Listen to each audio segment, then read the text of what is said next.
Sinuspindi muna ng DA ang pangungulekta ng bayad para sa utang ng mga magsasaka at mangingisda.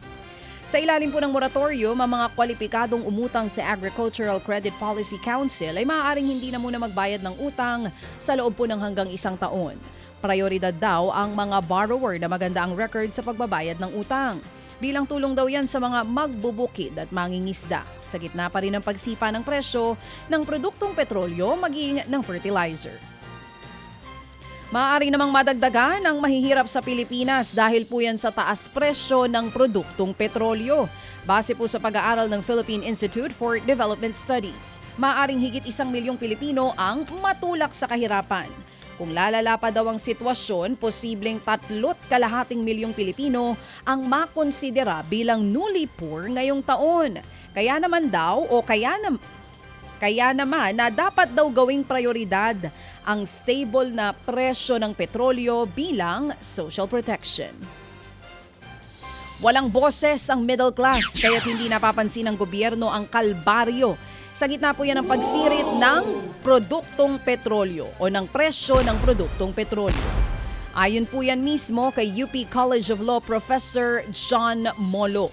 Sa programang ito, sinabi ni Molo na sa gitna ng ganitong krisis, tila nababaliwala ang middle class na siyang bumubuhat sa bulto ng buwis na kinokolekta ng gobyerno.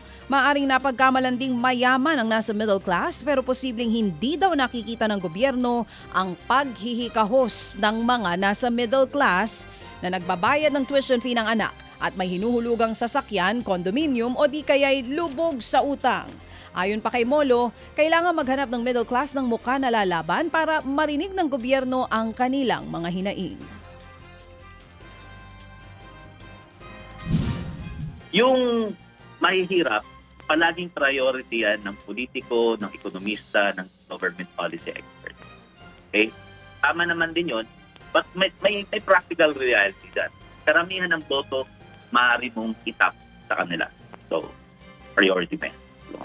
But at the same time, may electoral effect doon. Yung mayayaman, we talk about 1%, the billionaires, may direct access sila. Isang tawag mo lang, di ba? Cabinet member na kaagad. Kausap mo. Yung middle class, tama kayo, Manong Ted, walang boses. So, moving forward, mahalaga din for the middle class to start finding its own goals.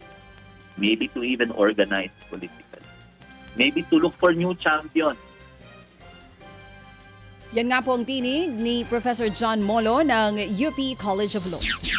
Mga kapatid, para sa iba pang mga balita at impormasyon, sundan niyo po kami sa X, Instagram, Facebook at syempre sa TikTok, True Network PH. Mag-subscribe din po kayo sa aming YouTube channel, True Network. May website din po tayo, truenetwork.ph. At pwede nyo rin po kaming mapanood sa Channel 19 ng aming True FM TV. Lagi pa rin makinig sa radyo dito po sa 105.9 True FM dahil dito, lagi po sa'yo, kapatid. Ito tayo sa totoo.